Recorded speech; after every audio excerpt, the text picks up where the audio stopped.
right, well, good morning, everyone. Thank you so much for being here. My name is Bridget Burns, and you can see all of our titles very elegantly on the slide next to me.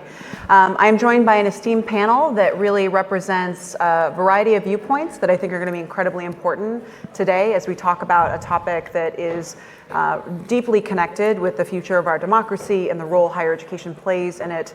And so we are going to dive right in. Now, the description for this panel is also the same as this book, which we have one of the authors here today. The Coddling of the American Mind is a book that came out earlier this year, or in the last year. But 4 years ago, there was an Atlantic article that kind of set the world afire, accusing higher education, to some degree, of coddling students and not failing to expose them to alternative viewpoints, and therefore we were setting our democracy up for potential failure. Those are some of the initial thoughts, and it later led to this book. Now, today we're going to talk about not just that issue.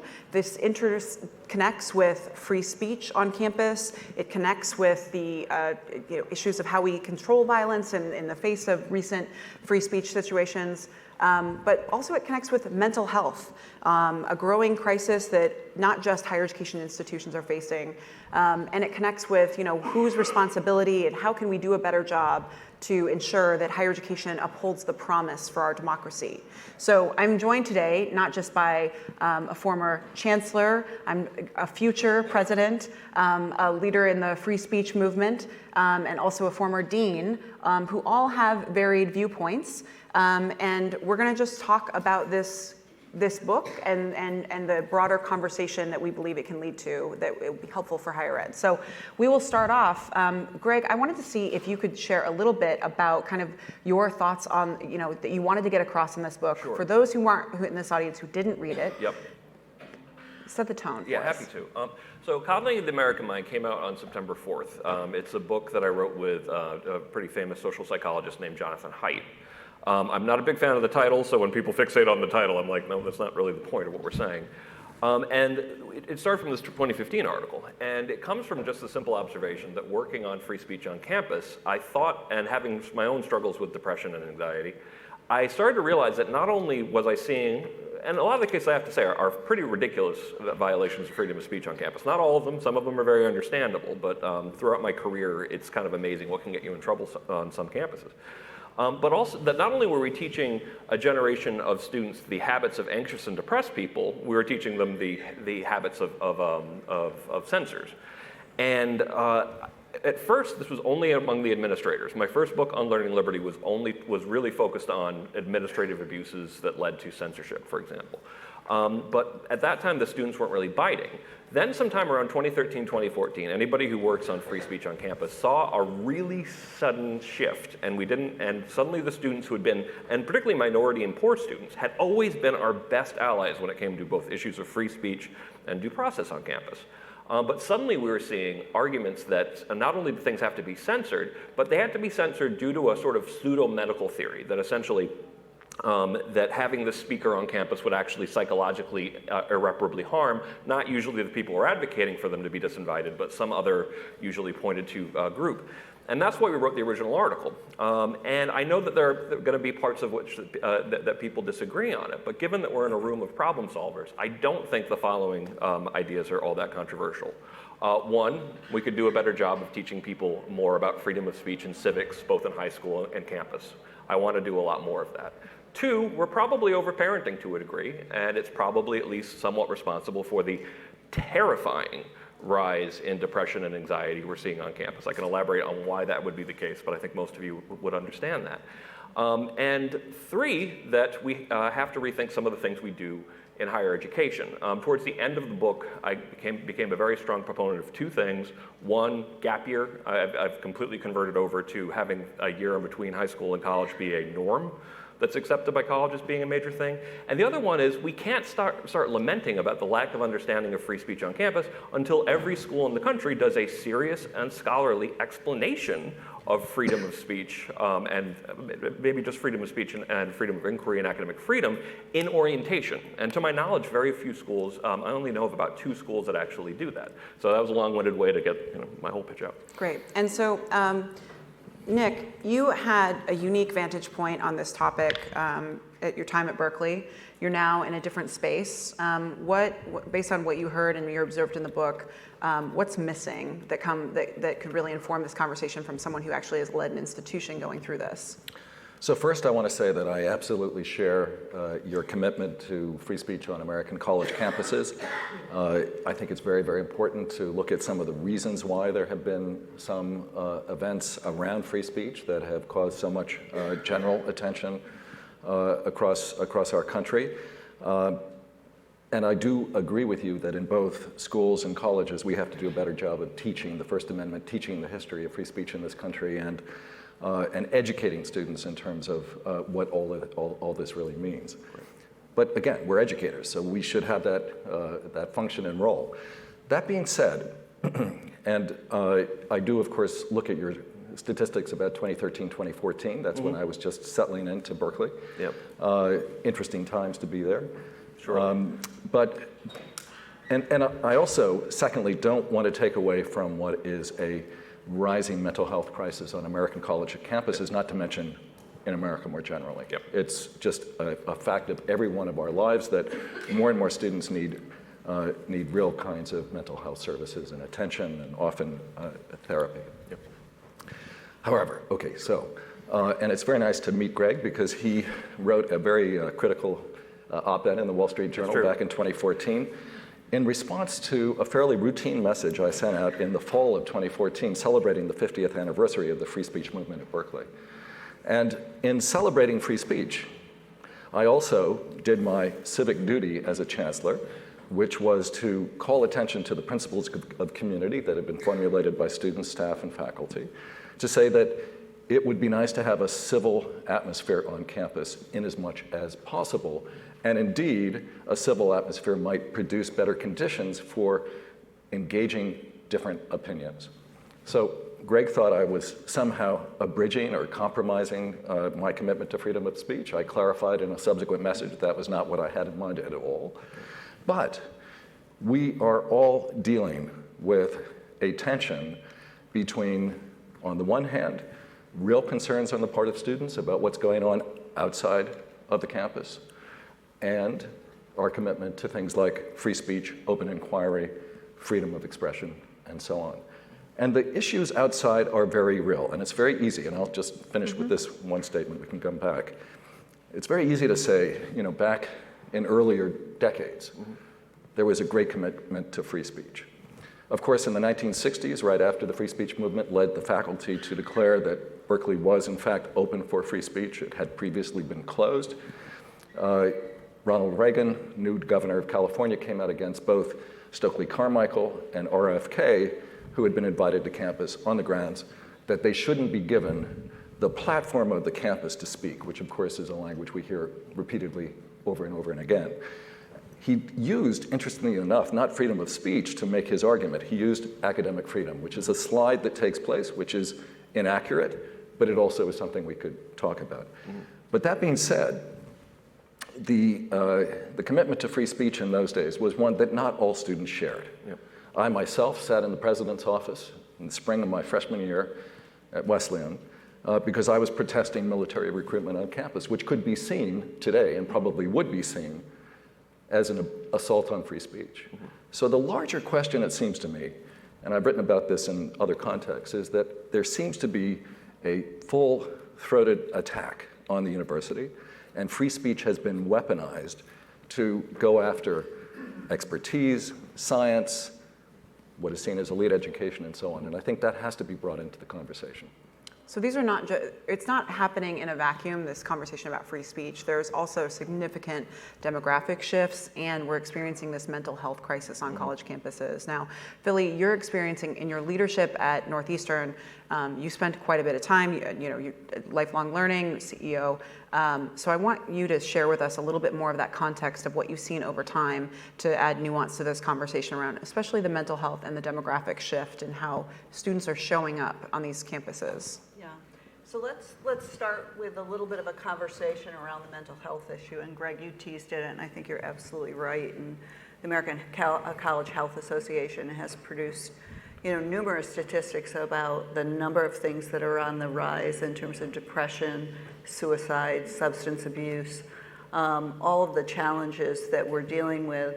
We're dealing with an environment too, I think, it wasn't too long ago that we were debating whether or not health centers should be on college campuses at all, and whether or not that was a scope or a role.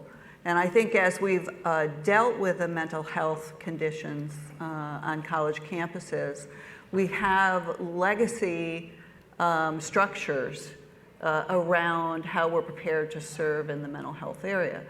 And so some of those structures really are more set up in primary care, yet the institutions are not really supporting therapeutic delivery over the course of the life of a student's degree. So we've got an inconsistency between the level of support and the methodology. And Greg, in your book, you talked about CBT as a way to prepare students with tools. Cognitive behavioral therapy. Thank you. I always forget to do that too. Yeah.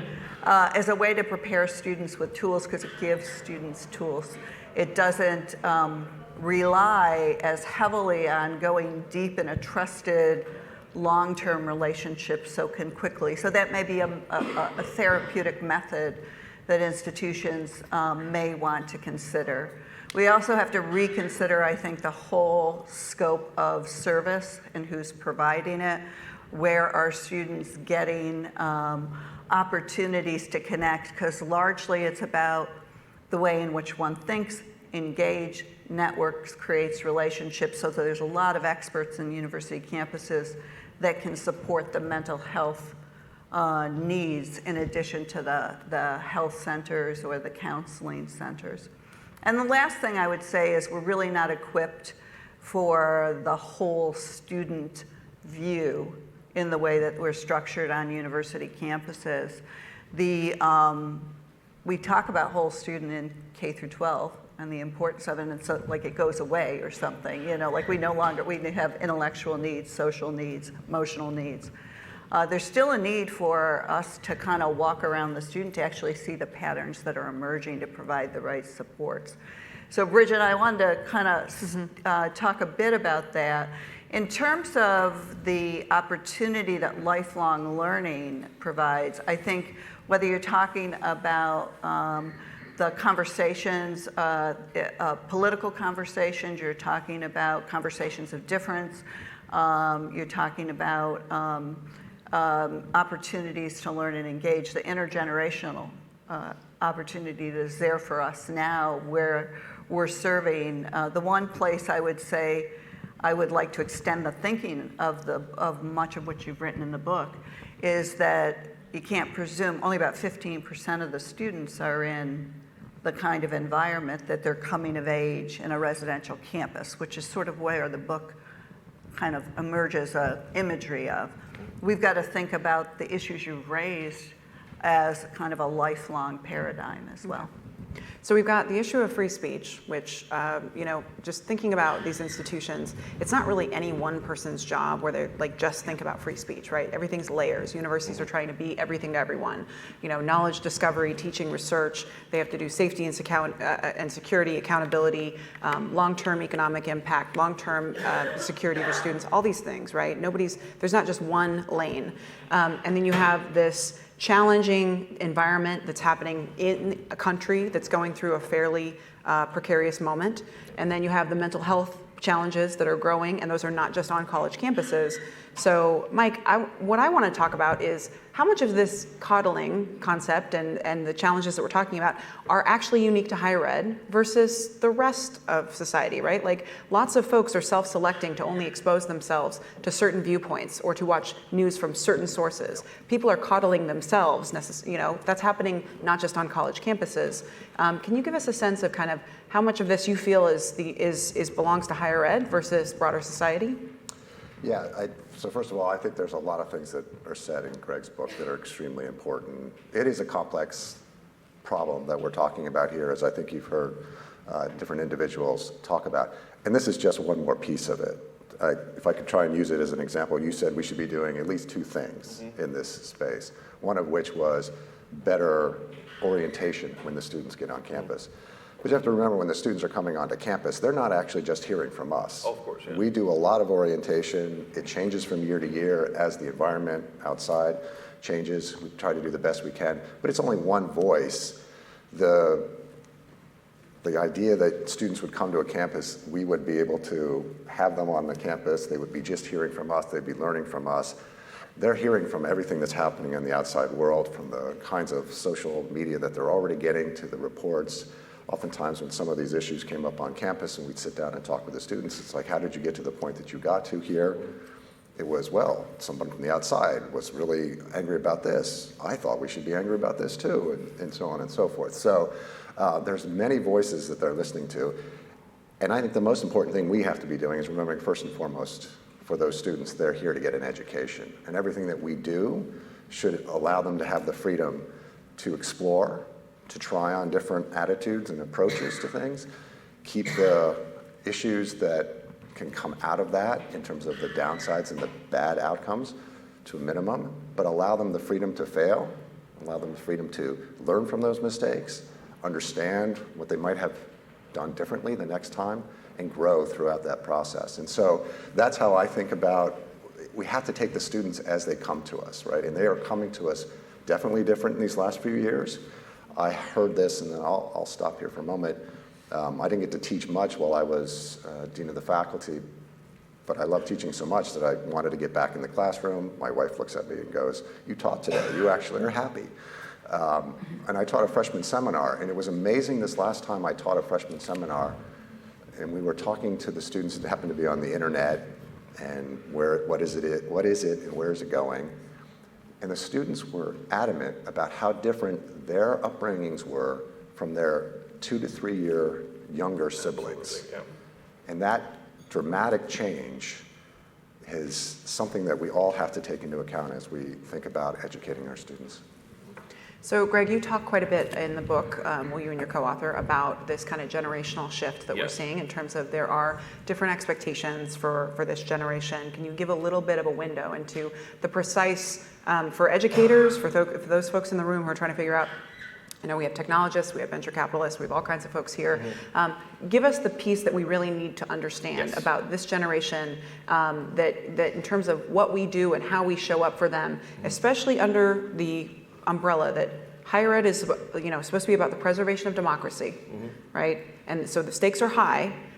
What needs to be done differently with this generation? What is precisely unique? Wow. Okay, that's a great question. And the first thing is, and I'm not proposing anything other than what a lot of universities already do for orientation, but saying things like part of higher ed is to preserve democracy. So just saying simple things like it's especially important to know what horrible people think, because also they vote as well.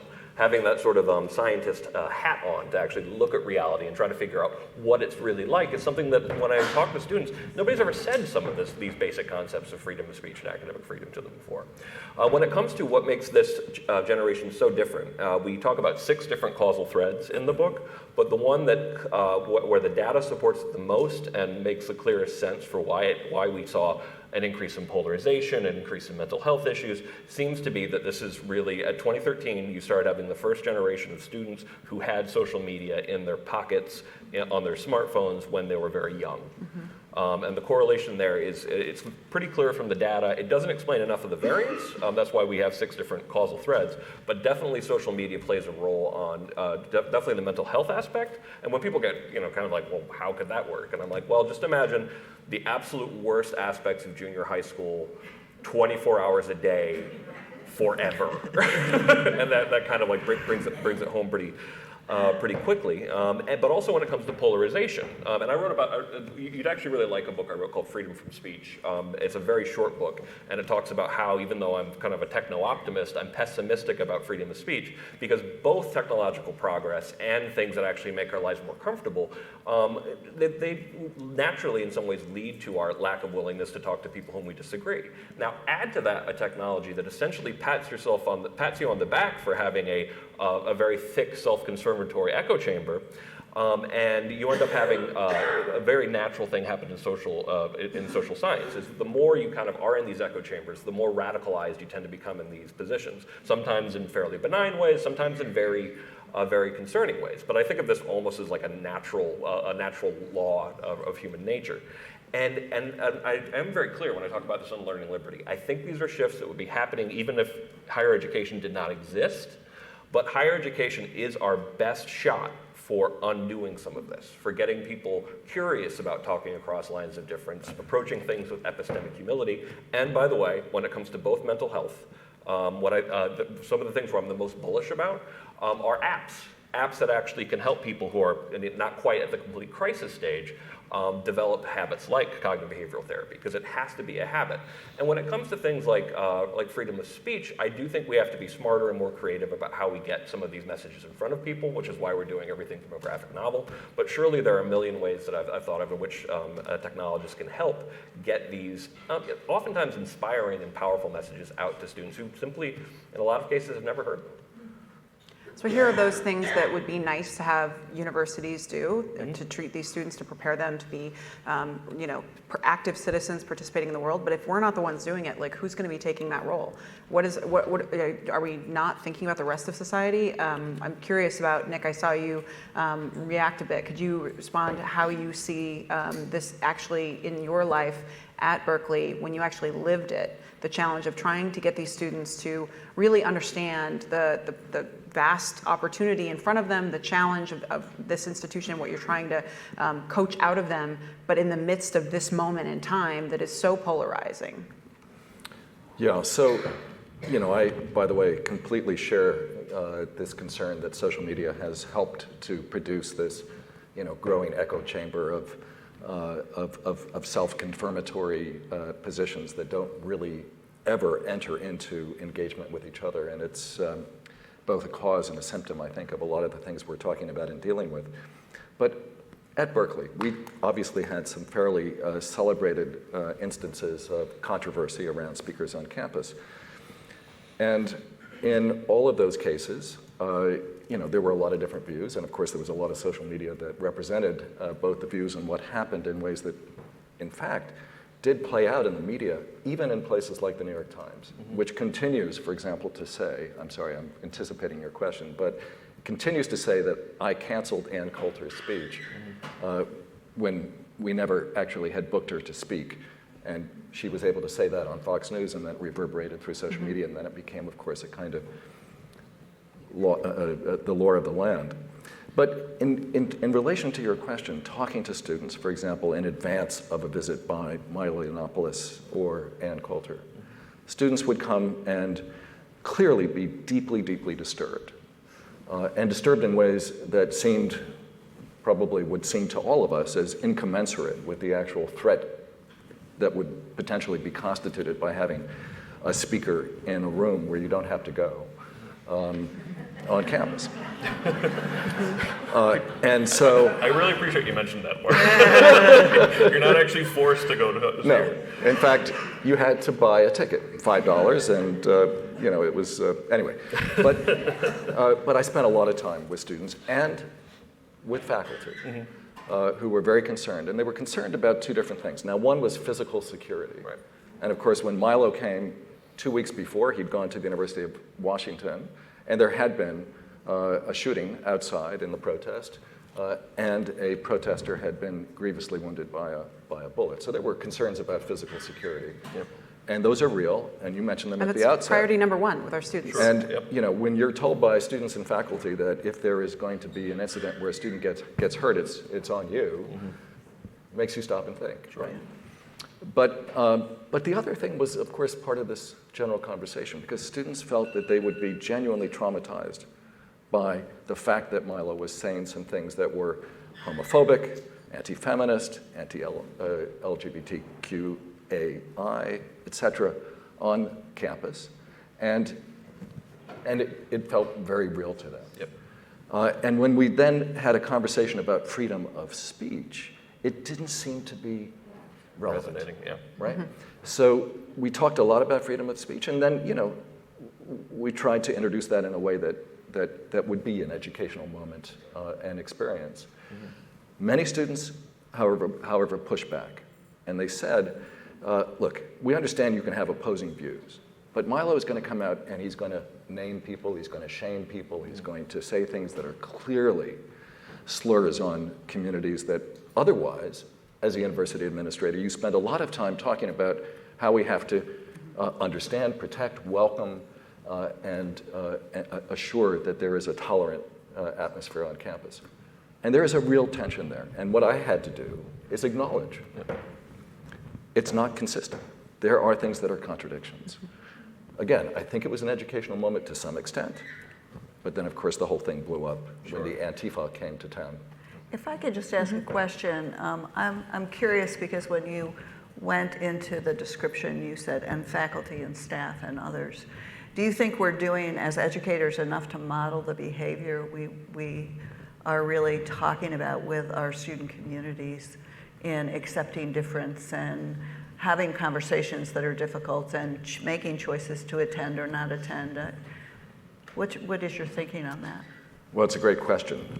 And I think, there obviously are a lot of different responses to it on the part of different people, not to mention communities on campus. But again, there were differences of opinion among the faculty as to whether or not this was about freedom of speech or whether this was about having somebody come who was actually violating anti-discrimination law. And when you have those active debates on campus, it's not just about one particular approach to these kinds of events. I think the other thing to keep in mind on this, and the keynotes of the last couple of days have been very helpful in this too, is there's an emotional aspect to this. Right?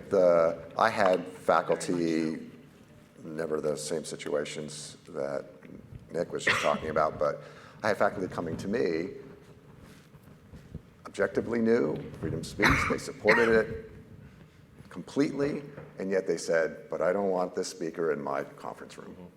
Right? Yep. Wasn't really their conference room, but they felt it was ownership of that That's another administrative issue. And it was all coming from an emotional point of view. All the rest that will fall out from this is not going to help the educational, the research mission that's going on around it.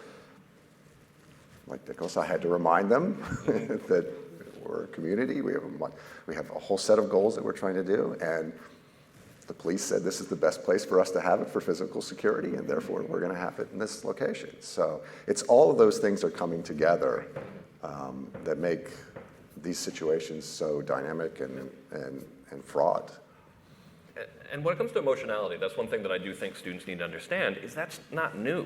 And one thing that really kind of changes people's thinking sometimes about the history of freedom of speech is they have to understand that generally people aren't motivated by calling out to a crowd, in the name of evil, I demand you follow me. That essentially everybody thinks, when you look at the history of censorship in human history, everybody thinks they're doing the Lord's work. They're doing something very positive. They're doing something that actually responds to even more important threats than even bigots. Things like nuclear annihilation, was one of the trump cards that people would play during the Red Scare, for example. So I do think that there is a role for rethinking how we educate people about this and acknowledging a lot of times, because when I deal with students, a lot of times they think these are new experiences and new arguments. Now, does the emotionality around it make it much more difficult? Absolutely. And do I think that by the time you're ending up with a situation like Berkeley, how much you can do? I mean, just two things about my organization, the Foundation for Individual Rights in Education. The riot that you guys experienced, our statement on it was like, listen, totally understandable that they got overwhelmed here. This was, and then our question was, how do they handle it afterwards? And there's some disagreement that we talk about in the book, but we're also always available to talk to, if you are administrators, if you are presidents, even we're a watchdog group, so we're tough. I make no bones about that. But when people call us and actually ask for our advice, both in terms of philosophy and legal obligations, which private schools, by the way, have legal obligations on this, we are absolutely happy to discuss what the parameters are, and in some cases also what the best practices are. So it seems like there are two questions that really have come forward from this part of the dialogue. The first is about this echo chamber that we see happening in broader society, definitely emboldened by social media, but we're definitely accused of being more responsible for that echo chamber for our students. How do we actually address the echo chamber? I know that we don't have a silver bullet, but are there any suggestions that any of you have that can help us try and address this? Because you make the case about CPD, but in general, people are self-selecting into that comfortable womb of news that makes them, puts them in the center of their own universe and actually validates their own viewpoint. Just to give a quick answer to some of the stuff I really recommend and that I'm excited about, is there's a really cool project called Better Angels, and there's different versions of it around the country, where basically the idea, and I went to another conference just a couple weeks ago where they did something very much like it, where they had people from Amherst, Massachusetts, which is very much, it was like 85% voted for Hillary, travel down to some of the coal mining areas of Kentucky, where, as he explained very starkly, they had 1,200 jobs 5 years ago, and now they have 200 to actually just talk and listen. And this approach of I'm not trying to convince you, just as soon as I actually see you and talk to you, and the goal is just to explain to you where I'm coming from, not a debate. I think there's a lot of promise in that model, as long as we, like I said, put on your anthropologist hat, put on your scientist hat, and try to figure out where people are coming from, even if you don't think they deserve the time of day. I think some of the educational models and the structure we've set up create an echo chamber, and I do think that we should look at educational models which sort of systemically offer discomfort as a part of the education. And I would utilize the Northeastern example in this case, where students are really moving out into the world of work multiple times in multiple countries many times, and they're constantly uncomfortable with their new setting. And it just forces an agility, and it forces a really becoming skillful about not having your echo chamber closely and tightly knit. So I think if we, in this conference, a lot of it has been about the opportunities of technology or the opportunities of distributed system. The opportunities of new models and work-based learning. I think we can think about them in the ways that support social and emotional growth as well as support learning. Yeah. Okay. And so the second question that came up from what you were talking about is, for me, it seems like we're talking about free speech theater, right? You had this provocative moment, Ann Coulter claiming publicly things that are not true. You also have, and anything an institution does in the name of student security, if you don't have your event or if you reschedule because of any of the number of challenges we're seeing, it's more egg on the face of higher ed, right? So in that moment, considering that there's a broader narrative about higher ed, it's very skeptical, we're in a very vulnerable space in terms of the public view, what can be done? What is an appropriate response? Or what advice do you have for other leaders who are trying to navigate this? Mike and Nick, I don't know if you had anything. Yeah, I'll start if you'd like. I think this is a great question, and it's one that any institution who's actually doing what they're supposed to be doing has been thinking about this. I have 3 simple recommendations, simple to say, not necessarily simple to actually implement. First of all, never forget we're a learning institution, right? Everything should be derived from the fact that things will go wrong. What is it that we can learn from those actions? Safety, of course, all those things paramount. However, we need to be always keeping in mind that we're trying to learn from this. Second of all, the world's a much more complex, crazy place for us. My research area happened to be building large systems and you have to think about how they fail. So right now, if you're not an administrator thinking about how something coming up might fail, then you're not doing your job. And that goes as far as saying, let's do some practice runs. Let's say this happened tomorrow. What's going to take place here? Get your staff together and have them go through an actual event like that and see how they react. You need to do that before it actually happens. And then last of all, we have to find the right people that know how to do things. I'm glad to hear you say, I personally think fire should do the second half of your message as strongly as they do the first half of your message, because that's what we really need today, is that not just people watching what we're doing and then calling us out, and in higher education when we do something wrong. We are a learning institution ourselves. The students are learning, we're learning, the world is changing. Go find those good people who know what they're doing, are going to be able to bring in some of the ideas that you heard this morning in the keynotes to improve the rest of your staff. The days of all of your students are coming in with a similar background, they are thinking about the same things, the world's happy with higher education, doesn't exist now. You need to have good people in your, for example, to be concrete, in your public relations organization, right? Something is going to happen. You want a person that's doing that to, first of all, have advised someone like me as a dean appropriately so that when I get to that point, I know what to think about. And then second of all, handling the numerous number of inquiries that you're going to get and do it in a thoughtful way. We're going to get egg on our face. That part is going to happen as long as the rest of us are going, good, but this is how we can learn from it. No one got hurt in a serious way, so let's move forward. The institution itself will survive this.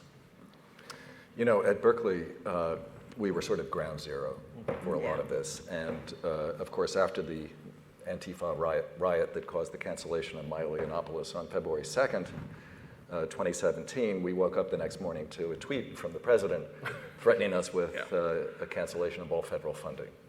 And of course, it led to Jeff Sessions talking about Berkeley a lot. I don't think he really thought about Berkeley very much before that, but anyway, he spoke of us fondly, not so fondly. But then, of course, we had the executive order. So these are issues that, you know, first and foremost, you have to see as taking place on the national stage in relation to all of these kinds of questions we're talking about. And so you not only need good PR, you actually do things that are, in some ways, counterintuitive, but you do them because you have to make a public point. In the case of Yiannopoulos, Coulter, you know, we spent millions of dollars on bringing police from all over the state of California to come, both on the occasion when Coulter said she was going to come on the steps and then didn't come, and then on the occasion that Milo Yiannopoulos did come in September of 2017 for 15 minutes without any of the roster of people that he had actually proclaimed would join him. But again, with a police force that was terrifying, actually, to a lot of people, both in Berkeley and on the campus, and very expensive for a university that was strapped for money. We did it to make a public statement about the fact that we would do anything within our toolkit to protect free speech. But that is not the same as actually trying to educate people on campus. And I can't say how much I agree with the point that we are educational institutions. And we have to treat all of these moments as learning opportunities. To do that, however, one has to try to figure out ways that are seen by students and faculty as authentic and legitimate, but nevertheless ways that will bring people who have very different views into conversation with each other and try to model what disagreement, even about things like Israel and Palestine or Trump and everything else. But to find ways to do that. And a lot of university leaders are working on this, but it's a very, very difficult thing to do. I'll just add one more thing about Berkeley, which may seem counter to some of the defenses I've been making of what we do there. It's a very political environment. Oh, sure. And I was shouted down on panels like this on multiple occasions. So I didn't have a lot of free speech, but now I do. I just want to make a point that might actually be kind of surprising to even people on the panel and people here, is that, you know, I've been doing this on the front lines since 2001. It was surprisingly easy to get in trouble from administrators for relatively light cases back then. But when I first started, I was doing MSNBC easily as often as I was doing any other network.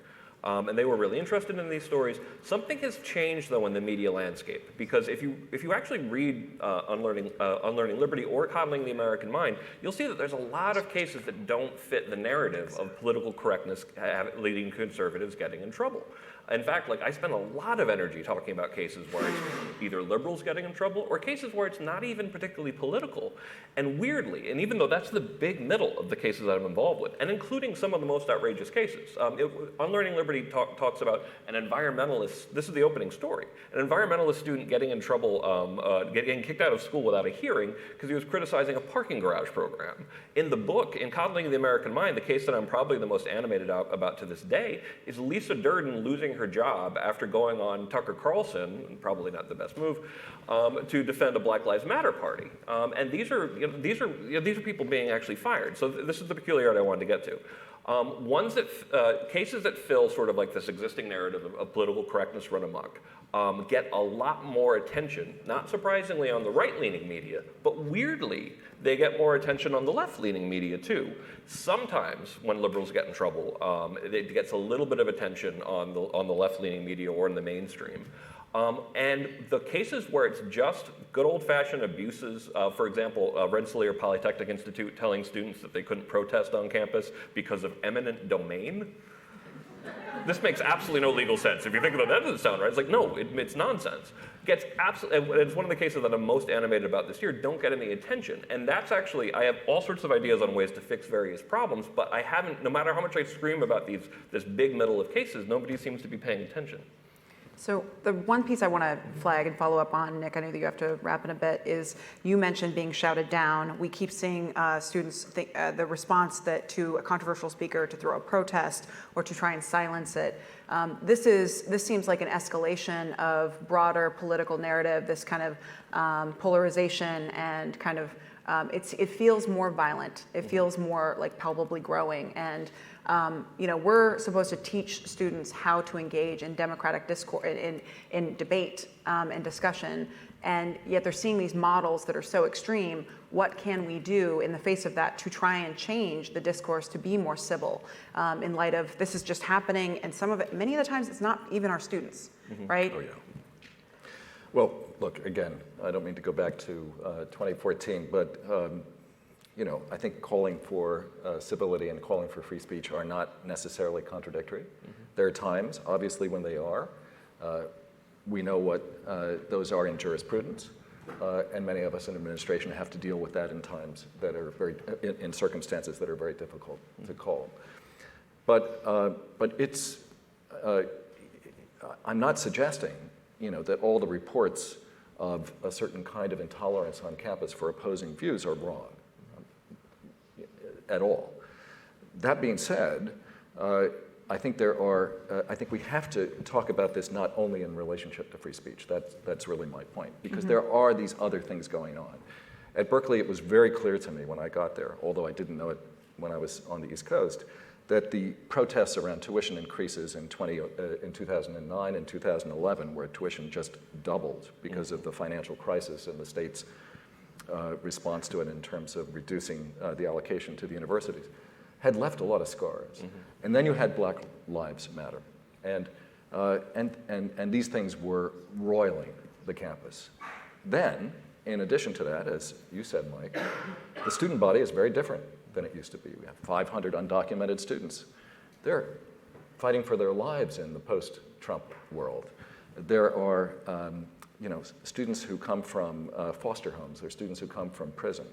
So, it's a student body that is very aware of what's going on outside. And to some extent, they're calling on the university to respond to them, to name them, and to validate them in ways that go over a certain kind of line, perhaps, but which is, in a way, enabled by the fact that the university is a space in which you can do some of those things.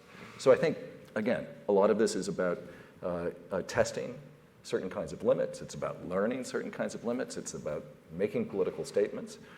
It's also not, I think, irrelevant that there are many students who are now upset that they're being called coddled, when in fact they would say, the frat students and the students of old, of Animal House and so on, were coddled for decades. Oh, absolutely. Yeah. Right? So that's why I don't love the title. Yeah, I want to call it yeah. disempowered, actually. But I thought that was way too boring. But that's that's kind of, that's some of the discussion that goes on in response to the book. So again, these are complicated issues, and they're not only about what goes on university campuses. Agreed.